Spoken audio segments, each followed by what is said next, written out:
This is Cammie Mansfield, Interpretive Resources Project Coordinator for the Gwinnett County Department of Community Services, and I'm here today with Bobbie and Wade Queen. Today is Friday, October 20th, 2023, and we are at the Gwinnett Environmental and Heritage Center located in Buford, Georgia. Ms. Queen, can you start by spelling your full name for the camera?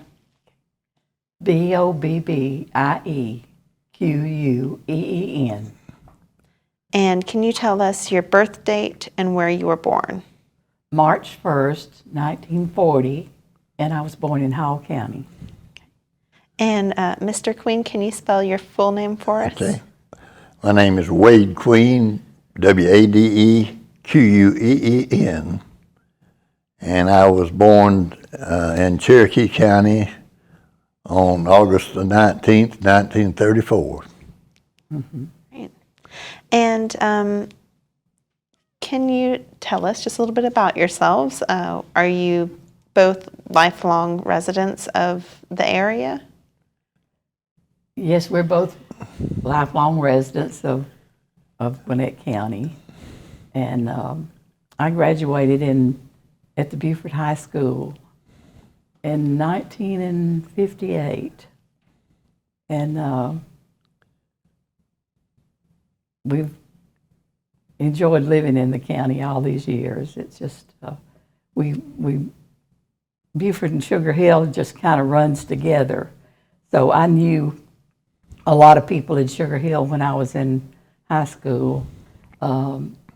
We played ball. Buford had a ball team and Sugar Hill had a ball team.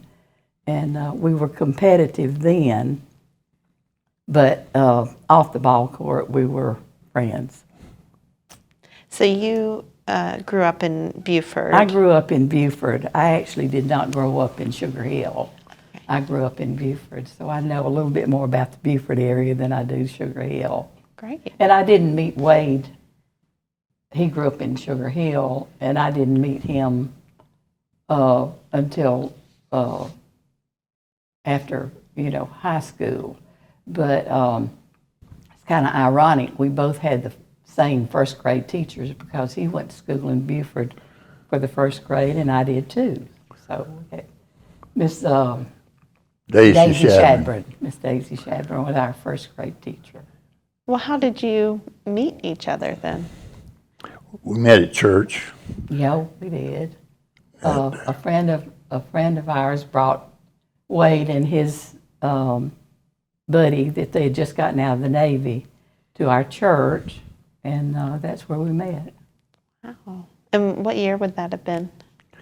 1955. Yeah, 1955. We just got out of the Navy. And what's the name of the church? West Buford. West Buford Baptist Church. It's just on the line between the Buford and Sugar Hill area. Okay.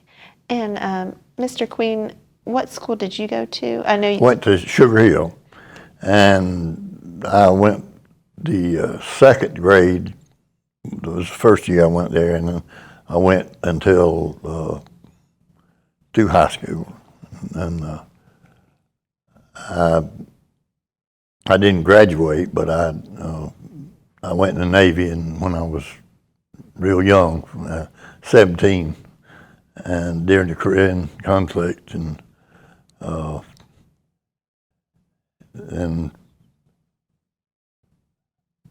she and I got married in '59. We've been married 65 years. So yeah, we got married in 1959. Wow. When you got married, where did you end up living? Sugar Hill. No, we went to Buford for a little while. No, we lived in Buford. We lived in Buford.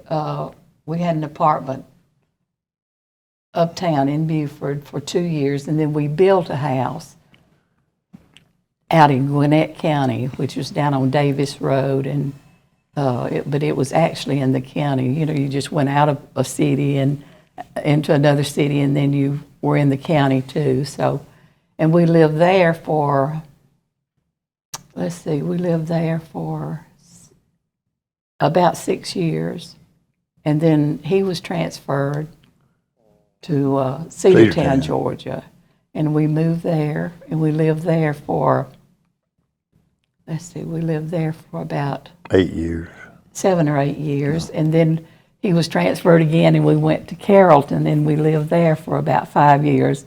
Then he got transferred back to Flowery Branch, and what you served at the mill, you ran the mill there. What was the Gold Kiss Mill there at Flowery Branch, and then we, but we wanted to live in Sugar Hill because we knew the area. We'd been there before, and we wanted to live there in Sugar Hill. So that's where we've been ever since. We brought that part of it into the city of Sugar Hill, where we lived there.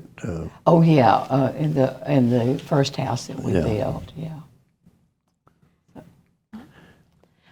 Can you tell me a little bit about your earlier childhood? What were your parents like? Where did you live? What did they do? My mother worked at Bonnie Allen harness factory, and she worked at actually the shoe factory to start with, and when they closed it, she went to work at the harness factory and worked there until she retired. And my dad, he worked at tannery, Bonnie Allen Tannery, and they, like I say, they didn't have daycares and stuff like that back then, so the kids just kind of took care of themselves, and that's kind of the way it was. But the neighbors kind of helped. Neighbors, you had a lot of bosses, and that was the whole neighborhood, including the city of Beaufort. If you done something that wasn't supposed to do, it beat you home. So I'm sure you got a lot of that. Like I tell people all the time, it was the greatest place in the world to be raised. It sure was. Because everybody knew you, and you knew everybody, and it's been a lot of changes since then. Oh, and you remember telling me about when you first saw the first steam engine come through Sugar Hill. Yeah, in Beaufort. Yeah, Beaufort. Yeah. It was because he lived right there, close to. We lived right at the track, close to it, and the first diesel-powered train came through Beaufort, and everybody knew it was coming, and it was lined up all up and down the track, and they called it a streamliner, but it was the first diesel-powered train to come through Beaufort. And How old would you have been? I was probably 5 years old. Oh, wow.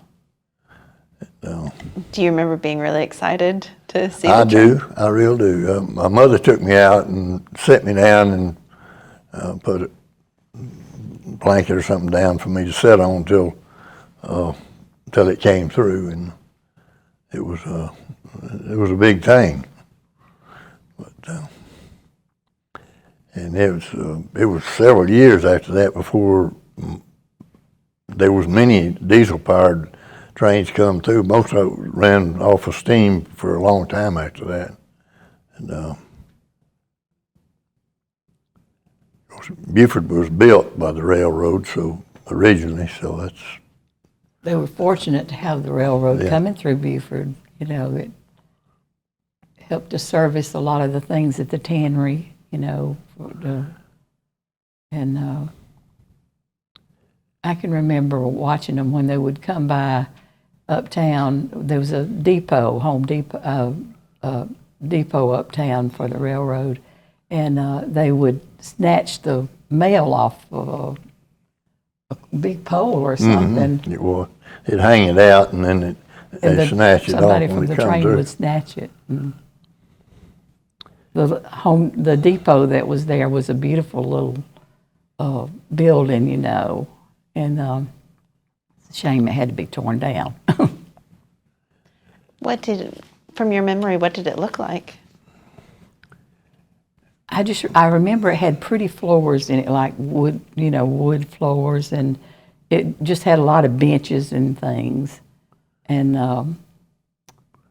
you could catch a train there. You could actually catch the train there. In fact, when I graduated from high school and we went on a senior trip to New York, that's where we caught the train there up at the Buford train station.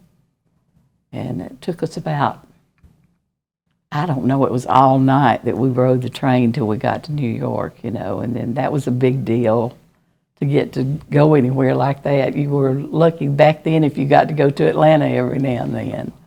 So it was just, the train station was an important part of the city back then. And tell us about your parents and. Okay. My mom and dad, his name was Clay and my mom's name was Mary, and they were just the best parents in the whole world. I come from a family of 7 girls. There was 7 of us. And of course, there was always a lot of stuff going on in the family, We had to learn to share a lot. Every now and then we did have a few little arguments because somebody would wear somebody's clothes or they'd lose the hairbrush or whatever, So it was interesting, but I had a really good, close family. And my mom's family was she came from a family of 12. She had 2 sisters and the rest were brothers. And she had kind of a hard life because her mom died when she was 16 when her mom died. And so she had to kind of become the mother of the family, to keep them. But it made her a very, very strong person. She was a very strong person. But she was a really good mom. She sewed all of our clothes, and she was a really good cook. And so she was just a great parent. She sure was. What was your favorite dish that she would cook? Okay, let me see. She could make the best biscuits in the whole world. She had to make a big pan full, too, to feed all of us. But she was just a great cook. And she was a great seamstress, too. She had to learn to do these things for herself because she, that was just the only way she ever had clothes to wear or anything, because that was during the Depression, so it was really hard.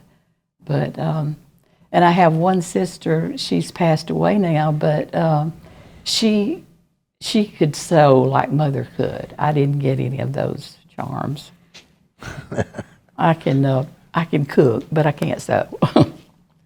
Mr. Queen, did you have any siblings? I have 1 brother and 1 sister, and they're both still alive. One of them, my sister lives in Florida, and my brother lives in Sugar Hill. And he was born in Sugar Hill, and he still lives there. And he's been there 80 years. So I remember when he was born, my mother had me to go visit, to get one of the neighbors to come stay with her while I went to the telephone that was at another house up in Sugar Hill, and called the doctor, and I went and stayed with the neighbor till the next day, and when my brother was born, it was a different world. Yeah, it was really interesting about the doctors in that time. So, of course, Dr. Hutchins was the doctor there in Buford, the old Dr. Hutchins. And then, of course, his son, Dr. Harry, was the other doctor. But in the summertime, right before we'd get ready to go back to school, you had to have all your shots and everything to go back to school. So the doctor would come out to the neighborhood, and all the kids would gather together, and we'd get our shots, and you'd, be ready to go back to school. And when it came school time, so it was a different time, but it was such a great time for kids to grow up because you could just run from house to house, and one of the fun things when we were growing up that I was thinking about the other day was the telephone. We had a telephone, but you had party lines, and if the phone rang at your house, it rang at everybody else's house too. And so sometimes there'd be 2 or 3 different people on the party line. You could always listen to the conversation of somebody else if you wanted to, which it wasn't the best thing to do, but it's just, things have just changed so much, you know. They really have. Do you remember when party lines stopped being the thing in the Beaufort area? I don't remember the year that would have happened. Do you? I think I may have been 8 to 10 years old, I think. So that would have been 70 years ago. Yeah, I guess it somewhere in that neighborhood. Yeah. Usually everybody was pretty good We about had, I think you could get different ones on it. Sometimes you just get one person on the line. But sometimes there would be more than one. But I think we had like 4 or 5. And if you wanted to get the latest on, you just listen to the telephone. Or maybe ask somebody to get off the phone because you need to make a phone call. That's it. Well, so y'all both live in Sugar Hill again, and I hear you live in the oldest subdivision in Sugar Hill. Have you lived there since it was? No, we moved when we were transferred back here from Carrollton. That would have been in 1979. Yeah, and it's. We knew that was a subdivision that we'd like our kids to grow up in, because my sister, she was one of the first ones that bought one of the houses in the subdivision, and she had raised her children there, you know, my nieces, and we knew that it was a good, safe subdivision, and that's just where we wanted to live. So luckily we found a house that was for sale, and that's where we've been ever since. We love it. We've got woods behind our house. I basically told her, make sure you like it because I ain't moving no more. Yeah, that is a job when you start trying to move. But we've enjoyed living there. Wade and I both like to do yard work. We have a garden every year, and it'd be kind of hard for us to be cramped up against somebody. So we love the neighborhood. When y'all moved into the neighborhood, how old was the neighborhood at that point? Must have been in the 60s, didn't you say? Yeah, Yeah, it was probably built in the 60s, I guess. A friend of mine built several of them in that neighborhood. Fact is, he had a store there. There was a little grocery store there, and actually there was the original Georgia Power building was there in our neighborhood, and it's gone from different things. Different things have been built there, or in that building. The building is still there, but Wade and I keep our street. We go up to the end of our street and cut the grass, and we're proud of our neighborhood. She and Connie Wiggins, they were the first ones, I guess, that started with that clean and beautiful. Well, Connie is a good friend of mine. Connie Wiggins is a good friend of mine. I met her when she was campaigning to run for the council seat in Sugar Hill, and we just hit it off right away, and we became real good friends. And she asked me, called me one day and asked me would I serve on, they were going to form a Clean and Beautiful committee in Sugar Hill, and would I serve on it? And I told her I'd be glad to, because we had so much in common. And that's just something that's always been real important to me, is to, for the city to be clean, and I'm real into environmental, keeping everything in the environment good, you know, and recycling and all that. So Wade and I, we do our best to keep our street clean. So the Sugar Hill Clean and Beautiful Committee, when was that established? Let's see, that would probably have been probably in 80, I would say maybe 83, 1983. I'm not positive about that, but 82 or 83. But Connie was responsible for getting that started. And we immediately started asking different people to be on our committees, and you would be surprised how many people in the community wanted to do it, because they had the same ideas, but they just needed somebody to pull them together, you know, to get it. And so I served on it for several years. What were some of the achievements of the committee? Okay, we did, one of the things that we did, we had what we called an adopt-a-spot. And so we picked several places in the city, and we would go out and clean them up and plant flowers and Trees. trees. We did trees. And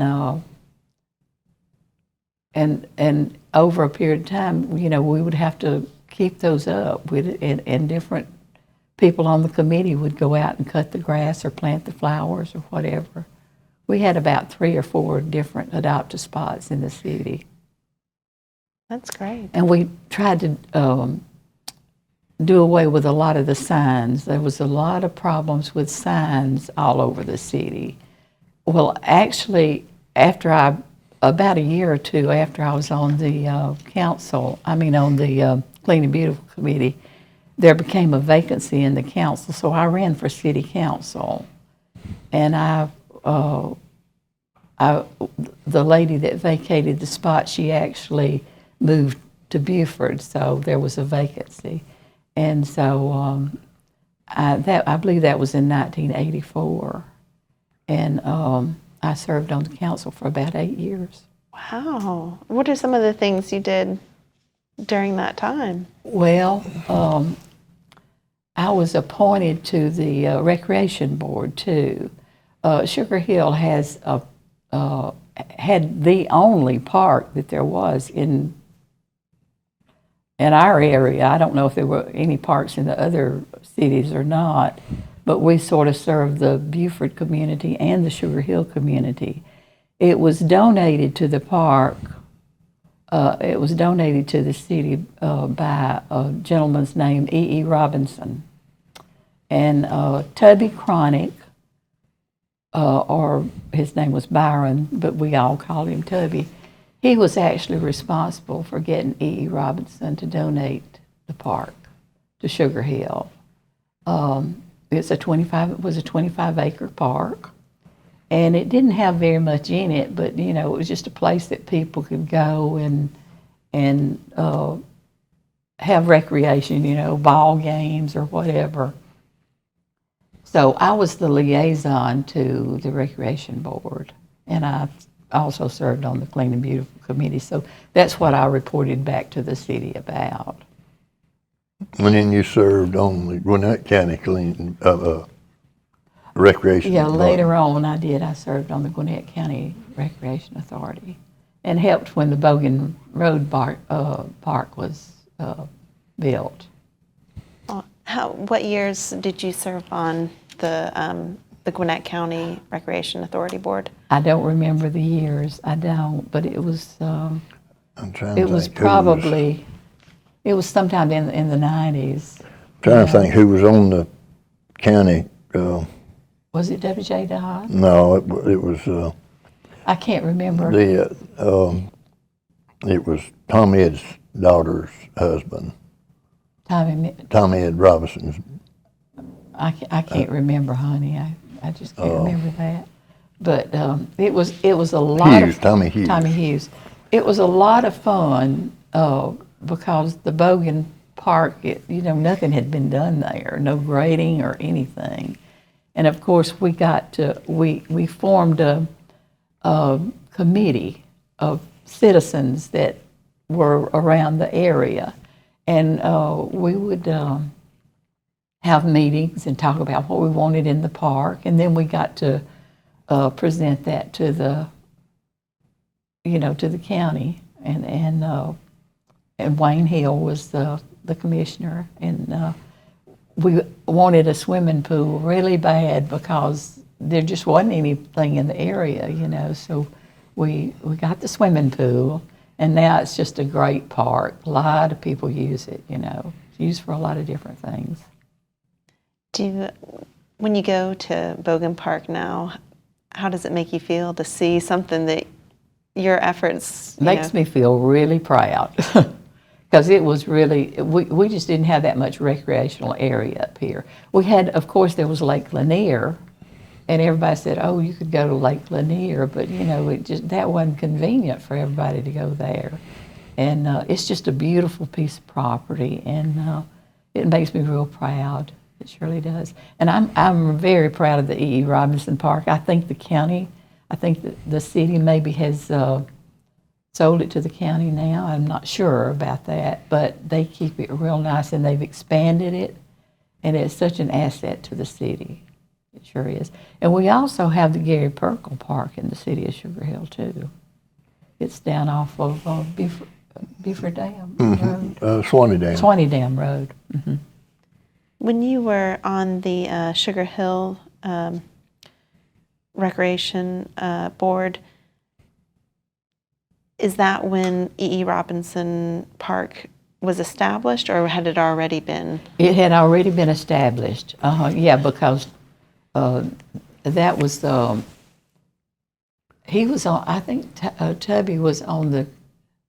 I think he was on the council, city council, when he convinced E.E. Robinson to donate it to the park, and so it had been built for several years, I think, when I came on the council. And then they bought another 18 acres. It's behind what property we did on Peachtree Industrial. Yeah. Yeah, you can get to the E. Robinson Park now off the Peachtree Industrial. But we had a lot of ball games. We that's how we made a good bit of money to put back into the park. We had a lot of softball games at night, and we had we had a pavilion there too, and that was kind of interesting. Excuse me. Sugar Hill had a volunteer fire department when I came on the council. That was before there was the Gwinnett County Fire Department, and so the city decided to vote to do away with the volunteer department and to go with the county because that was in the best interest of the city. And so they were kind enough to give us the money. They sold an old fire truck, and we took that money and we built the first pavilion at the Sugar Hill Park from the money that was from the fire department. Wow. And when would that have been, roughly? That would roughly have been probably in maybe the 80, 84, probably 88, along about that time. Okay. And then Connie was really good about getting grants and things too for the city. She knew how to do that, and she worked real hard to get some grants, and that way we were able to buy some equipment for the park because the city didn't have that much money, so we had to figure out ways to get things done, And the county was good to work with us too. They helped us to build a road around the back of the park that gave access to the back part of the park. So we worked closely with the county to get those things done. That's great. Well, it definitely sounds like you are a conservationist working in so many parks and... Yeah. Well, you also were on council when y'all bought the property for the golf course. Yes, yes, we bought, Sugar Hill has the golf course. Yeah. And, yeah, I was on the council when we bought the property. I think it's like 270-something 268 acres. 68 acres for the golf course. And it's kind of a long story, but the reason for buying the property to build the golf course, we shared sewer capacity with the city of Beaufort when I came on the council. Not long after I came on the council, we found out that our capacity was just about used up. We just had like a third of the capacity. So therefore, we were not going to be able to ever expand or have any businesses or anything in Sugar Hill because we didn't have sewer capacity. So we started looking into ways that we could do that, and we came up with the idea of a spray irrigation sewer plant. So we visited, the whole council would go, get on a bus, and go visit all these places that had that, So that was one of the reasons that we built the golf course, to give us sewer capacity. Plus, EPD would not allow any more at that time. Yeah, they would not allow. You to put any more water in Chattahoochee. Right. And the only way you could get a permit was through spray irrigation. Yeah. The reason I know, I was manager of the golf course for. And eventually, Wade came on. He had some experience with golf, and so he was asked to come on to be the director of golf and open up the golf course. So, Well, tell us more about that. Yeah. Well, they were having a little trouble getting the golf course completed, and we didn't have any money. That was just the truth. That's the whole situation. The city didn't have it, and they asked me about would I go out and see if we could get it finished, and so I did. And you worked with Mr. Willard Bird. yeah, he was the architect for the golf course. He was such a lovely man too. Wasn't he? He was. He's a great man, and we finally got it built and got it open some way. I don't know exactly how now, but we did, and it was a great idea, and everything worked until we found out that we couldn't get rid of all the water we needed to get rid of, and then that's when we had to sell it to the county, and they sell the sewers capacity to the county, and they managed to put a tunnel under the golf course and do a lot of things, and saved us in that respect. But it's a great asset to the city and because a lot of people use the golf course. It's a beautiful course. It was kind of a full-time job getting it open, but when we did, it's all worked out. We carried our little grandson out there when he was about 3 years old, and we would take a swimming pool, one of the little plastic swimming pools, and fill it up with water, and we would help to lay sod because we wanted it so bad to get that golf course finished. But we've got some really good memories there. And we took a Christmas tree out there and planted it when he was just little, and now it's a great big tree. It's 33 years old. 33 years old. Oh. So we've got good memories of the golf course. Yeah.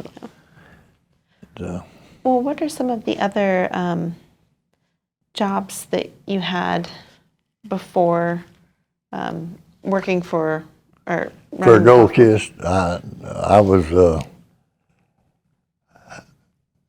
working at at that time it was a Cotton Producers Association, and we were in the poultry business, and we were in. That was in Lawrenceville. In Lawrenceville, on Clayton Street.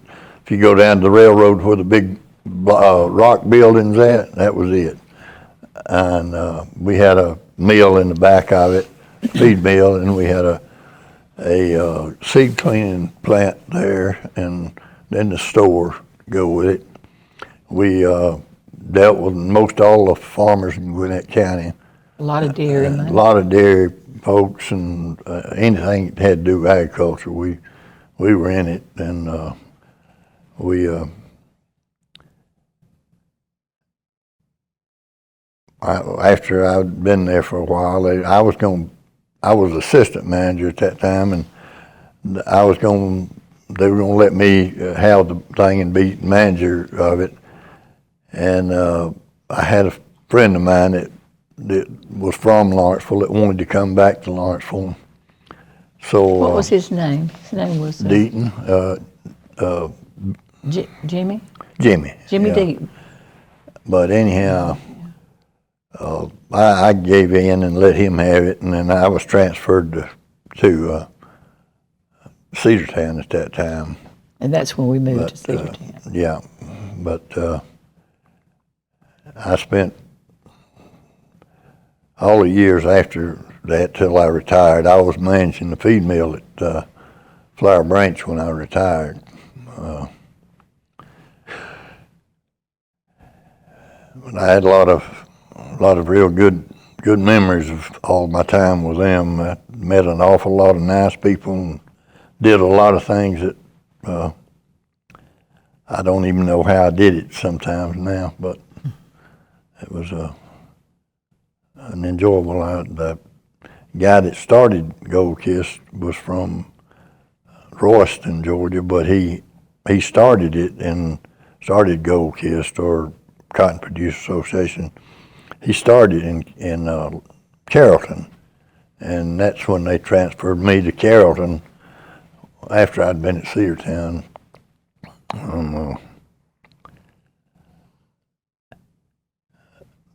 It was D.W. Brooks. There's been a thing on the Facebook here recently about him and all the things that he did. He actually at one time was the youngest person that ever been a professor at the University of Georgia.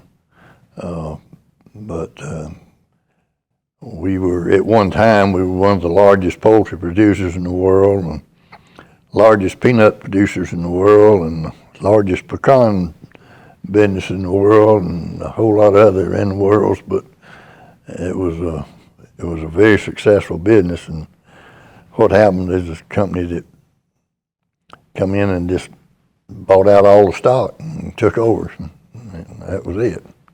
It was a good company, though. It's a big company, yeah. It's a good enjoyed your company. work. Yeah, it was. They just had the money, and that's what they wanted to do. And so they managed to do it. So it's owned by, what's the name of that company now? Is it South? I can't even remember I don't know what the anyhow. name of it.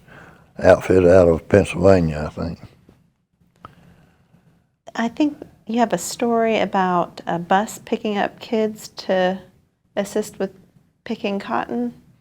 Yeah, when I was going to school at Sugar Hill, they used to come in the evening and when cotton was being picked, and they would pick up kids and carry them over to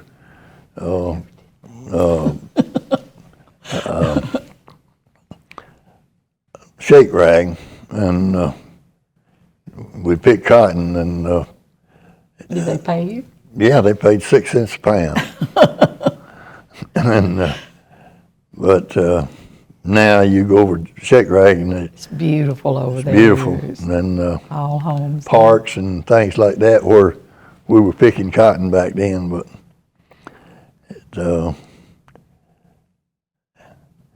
that's That's you been know, a long time ago. been a long time ago, and I don't think you can get many kids to go and pick cotton now or do anything else like that, but that's the way it was. Our son lives in Memphis, and he also has a lake house over in Arkansas, and we go over there. We go to visit ever so often, and there's just thousands of acres of cotton growing, and it's so beautiful, you know. So it's just something that kids don't get to see much anymore, but it's just so pretty out there. They have a lot of soybean fields and all that, but it's just beautiful to see that cotton growing. I used to tell folks I have picked cotton, I have bought cotton, and I don't like cotton. And you sold cotton too. And I sold cotton, but I still don't like cotton.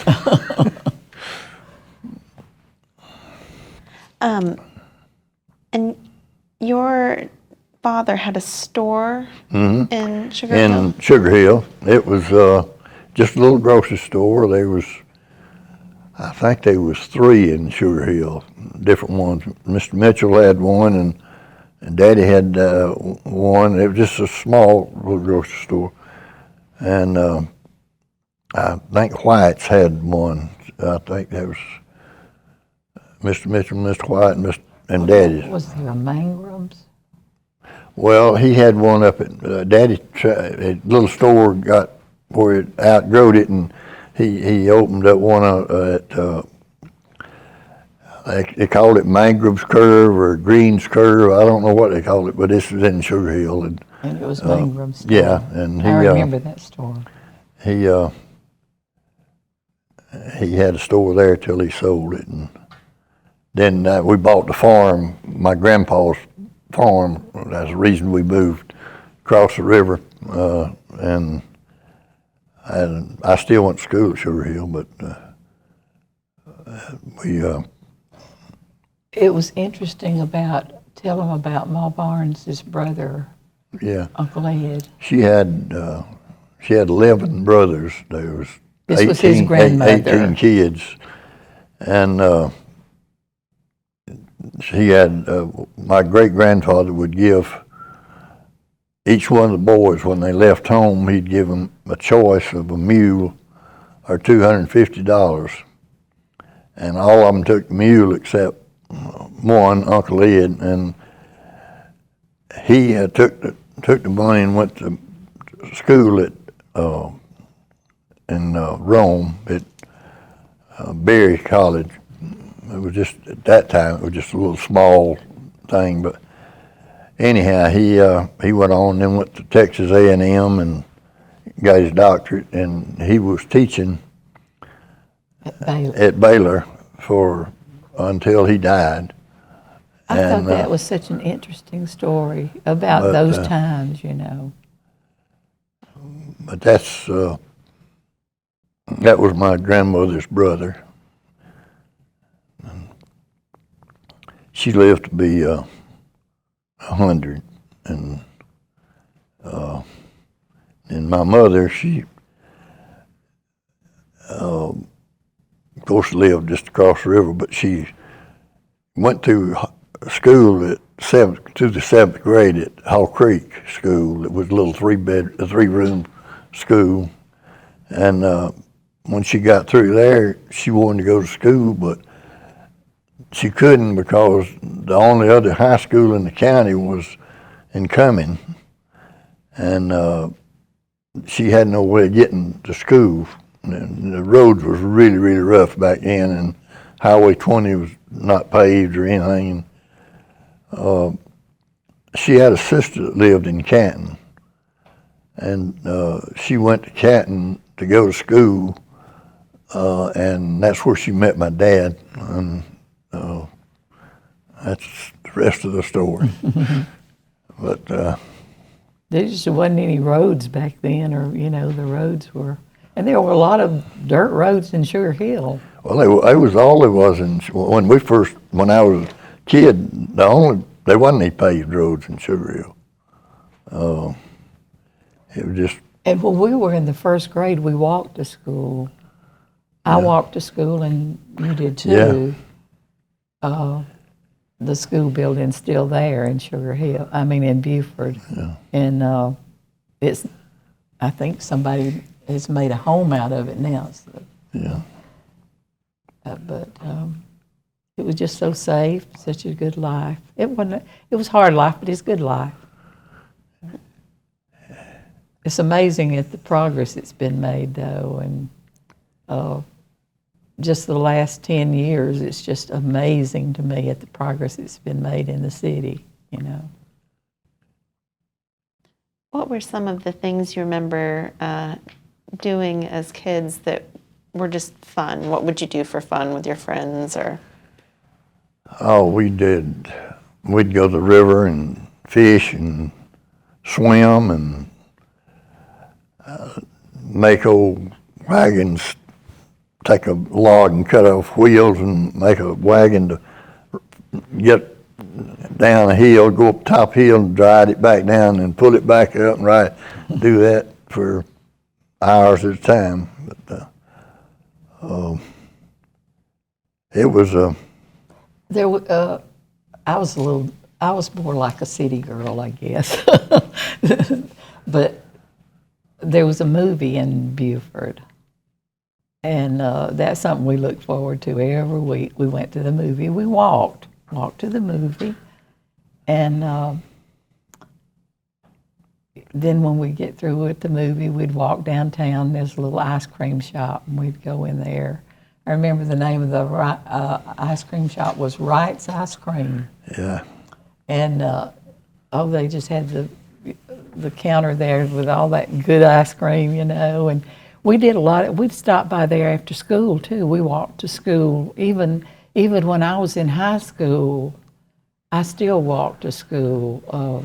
I lived on Jackson Street, which is on one side of the railroad track, and I guess would you say it's how far is it from there to where I went to high school? Is it a mile? It's a mile. I guess it's close to it. Or more.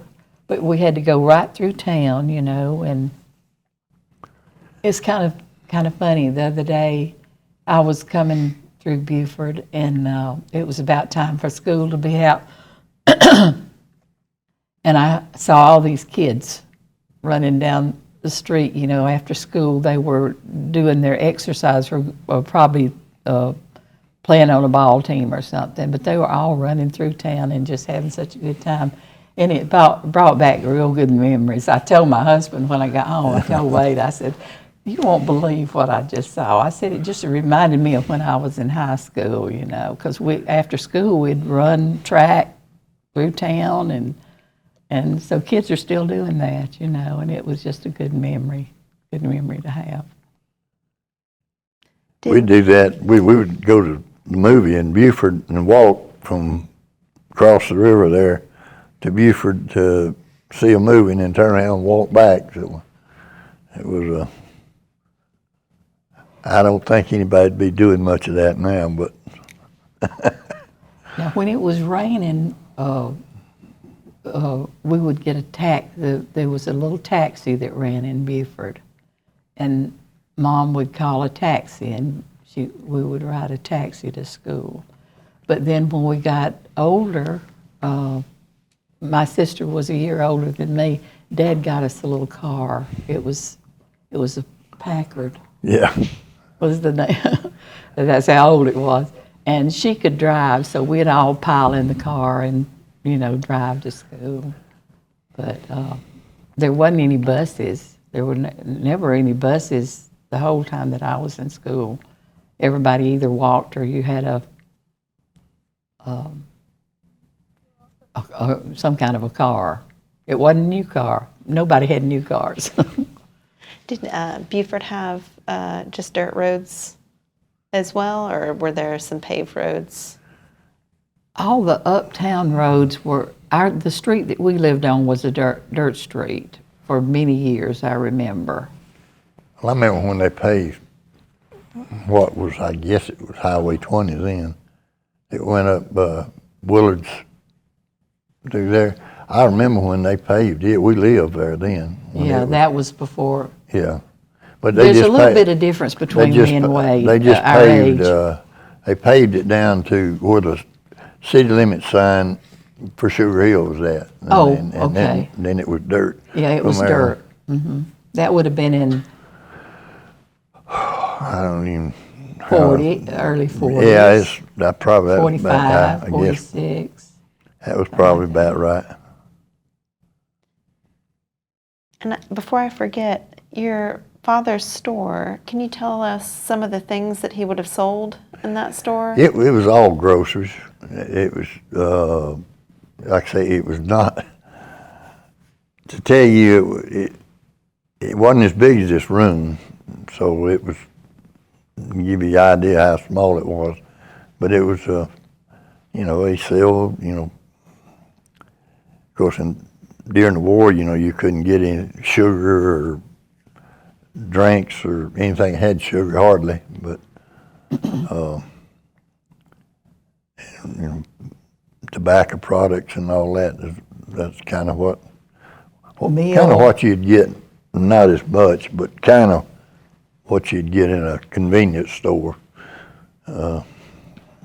There weren't any grocery stores, big grocery stores in the area, other than in Beaufort. There was a Burrell's supermarket uptown, but I don't think there was a grocery I remember when Winn-Dixie there was no came. chains. I don't remember what year it was, but Winn-Dixie was the biggest one that. Yeah. Well, it was the first one I that never know. came. When we got married, we stopped in Doraville and at the Big Apple.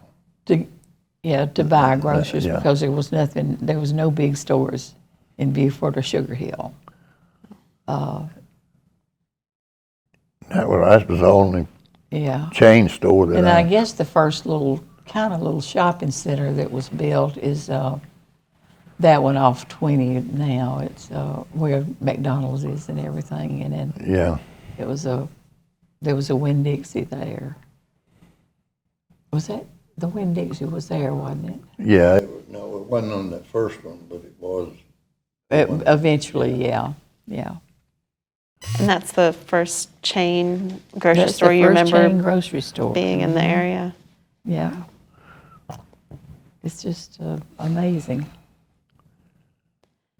And I have in my notes to not forget to ask you about some stories about the gold mines in Sugar Hill. When we lived on what's the road? Level Creek. Level Creek Road. There, just real close to where the school was at. We lived across the road from it, and it was like I said, it was just a little old dirt road. But there were some people coming from, I think they said they were from England or somewhere, that were down digging in the gold mine down there. But I never known of anybody getting any gold or anything. But they didn't stay there very long when they were there. But they were there for a while anyhow. But there's always been the story. I mean, some of the streets down there are named Gold Mine, well, there was gold mine down there. There wasn't no doubt that they did. They mined for gold. Mine for gold. Now I don't know if they found any or not, but that's what they were doing anyhow. But they said those folks were from somewhere. They weren't from around where we were from. Probably people that did that kind of work. Yeah. I also have a note to ask you. You have some stories about moonshining? Well, they were moonshining around. I can tell you that. Fact is, the house that we tore down to build the entrance to the golf course was a guy that I never knew him doing anything except bootlegging. Now, he might have done something sometime, but I didn't know it. But I didn't do any business with him, but I know some folks that did.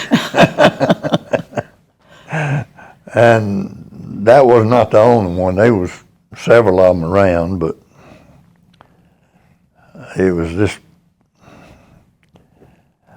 just something that went on back in those days. It was, and where we lived, over just across the river there, it wasn't uncommon to be hunting or something and run across one, but you just left it there and kept going and kept your mouth shut.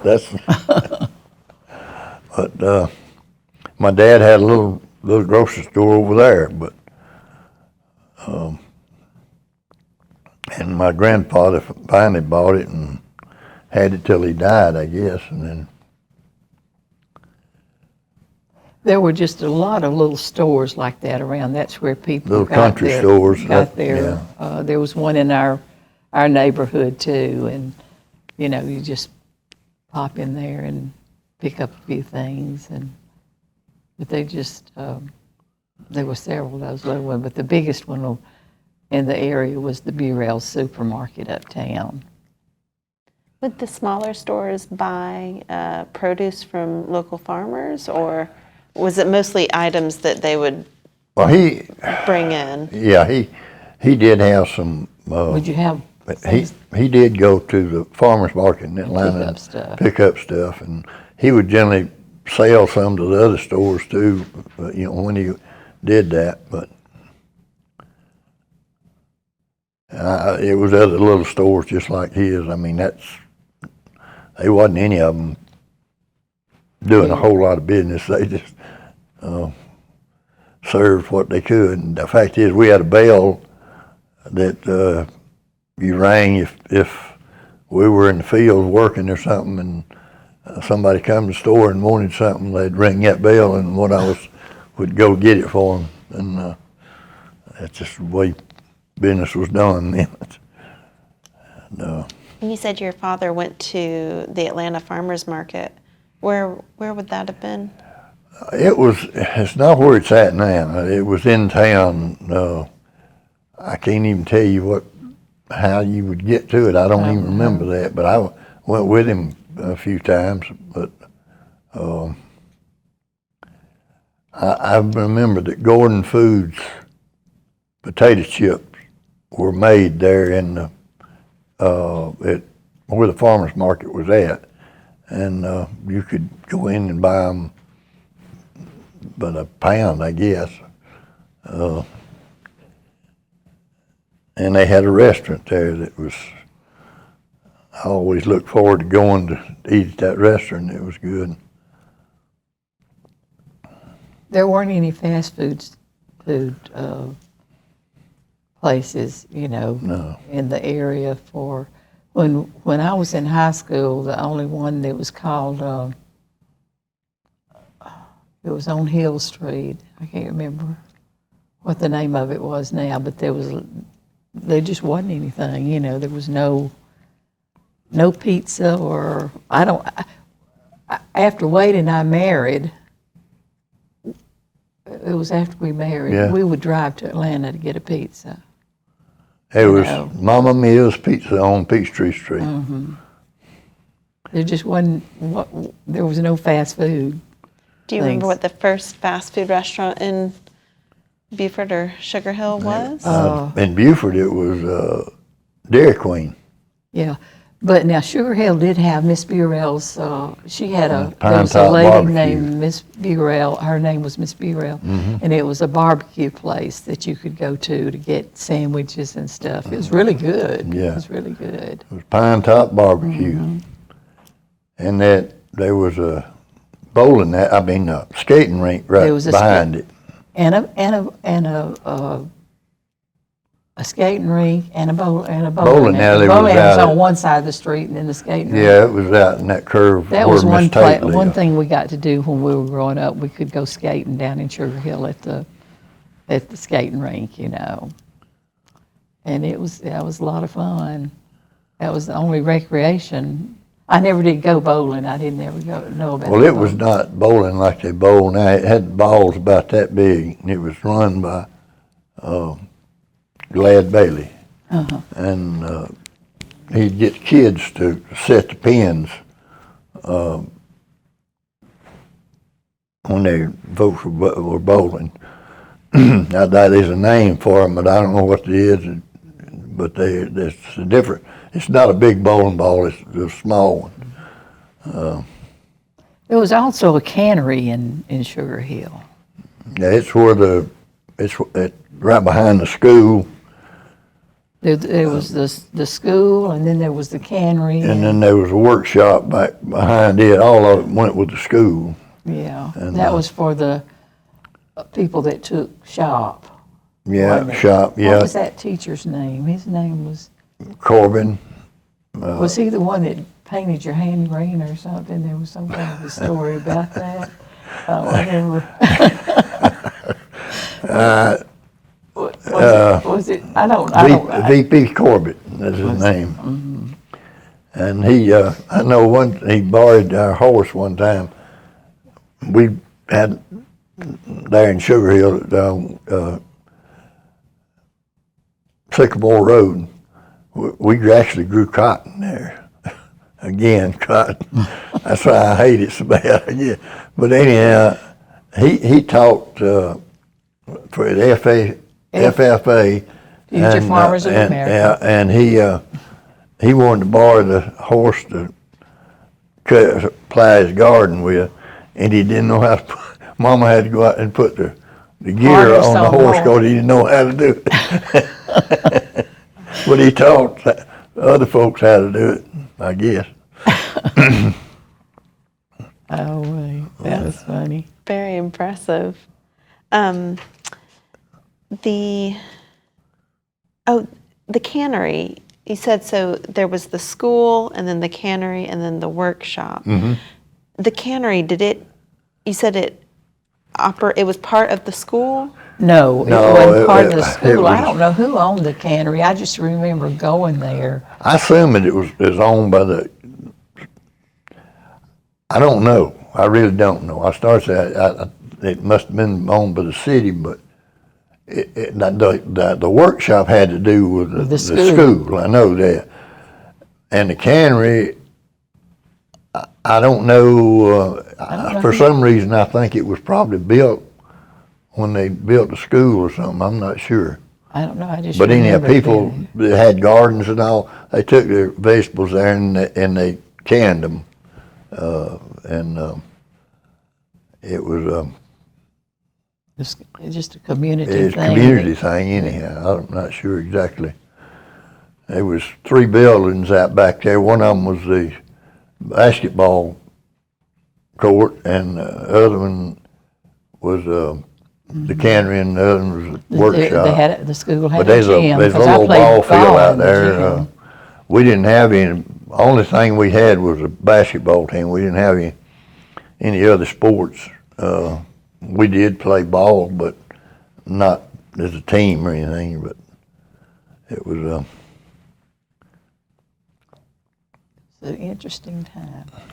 Do you know what year the cannery stopped operation? I don't know. It could have been. It was still going when we lived across the road from it, and that was, good Lord.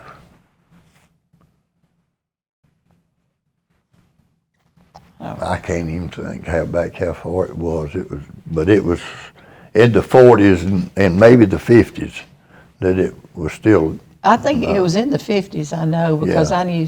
I used to go down there to visit Donna, Yeah. and I remember it being there, you know. I'm jumping around a little bit here, but Okay, that's all right. Early on, you talked about how news would get to your parents quickly if you had done something. Are there any stories of? Oh, honey, I can't tell you all the stories. If you could get in trouble, I figured out how to do it. But it was Halloween, and there was 6 or 8 of us. We took the school bell down off of the tower at school, and one of the boys had a car, and we hauled it down to the river and threw it in. And Who was the principal? T. Carl Bice was the Mr. principal. T. R. Yeah. Bice, uh-huh. And he'd get up, and we had to go to chapel every morning, or they didn't call it chapel, they called it something else. But anyhow, every morning you had to do that before school started. And they'd get up and tell these bad stories about how awful it was that when Harvard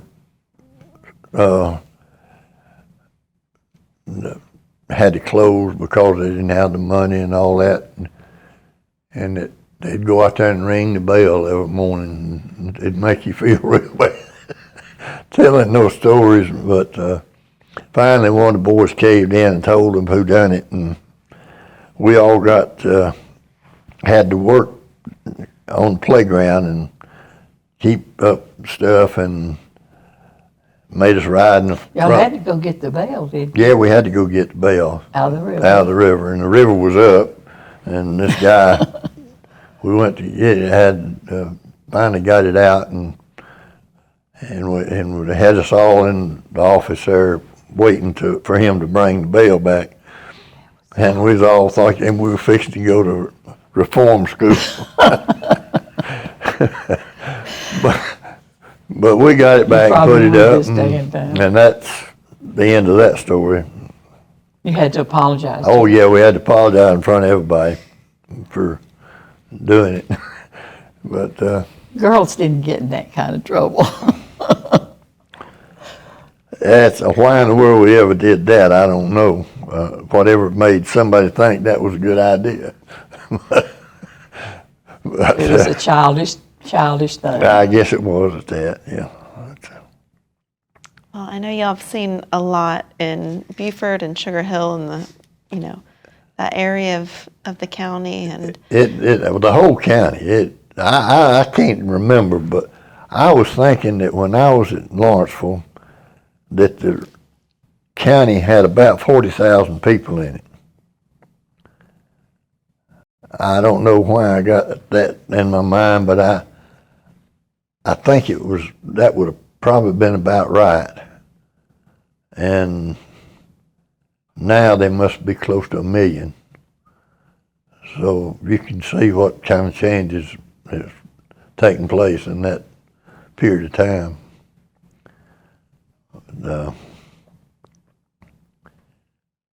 It's changing fast too. Just keeps progressing. But it's for the good. it's been a great experience. I couldn't ask for nothing I don't better. think it's any better life for anybody though than to grow up in a small town.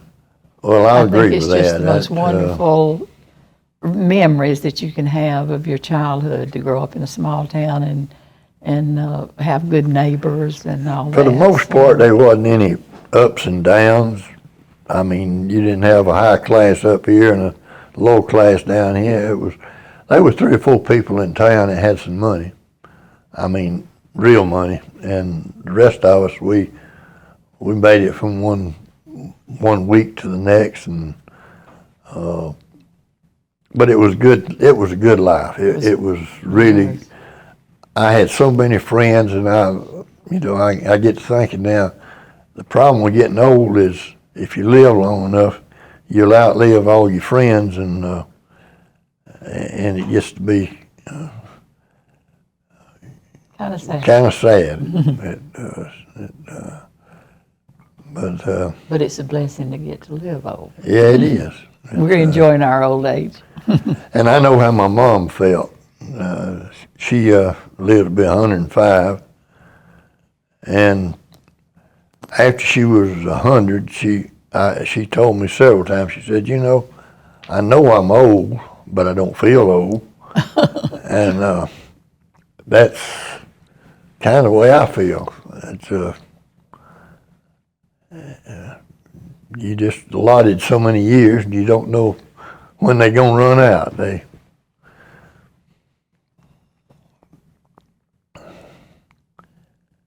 well, do you have anything that we haven't touched on, or a favorite memory that you want to share? I'm sure I do, but I'm just thankful every day that the good Lord allowed me to live where I did, and give me the opportunities that I've had. The family you've had. And the family, and I really don't know how I could make it any better.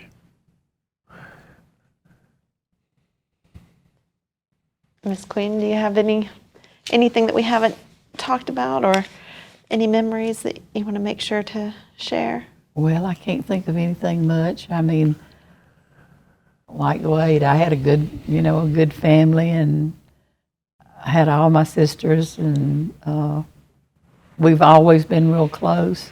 We were kind of known in town as being the Deaton girls, because there were so many of us. There's about 2 years difference in all of our And so somebody would see us and they'd say, you're Betty. No, we're Bobbie. But we answered to every name, because people just knew us as the Eaton girls. And I married one and got 6 more that can tell me what to do. yeah. and all my sisters love Wade. He's been a wonderful husband and brother-in-law, and they all just love him. And we all get together. We had a wonderful family.